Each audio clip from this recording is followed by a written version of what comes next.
মাগো, আমায় ছুটি দিতে বল। সকাল থেকে পড়েছি যে মেলা।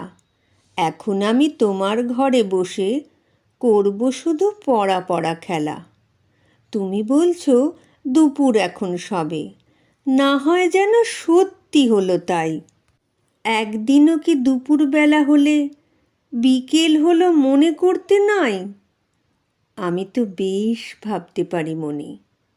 সূর্যি ডুবে গেছে মাঠের শেষে, বাগদি বুড়ি চুপড়ি ভরে নিয়ে শাক তুলেছে পুকুর ধারে এসে। আঁধার হলো মাদার গাছের তলা, কালি হয়ে এলো দিঘির জল।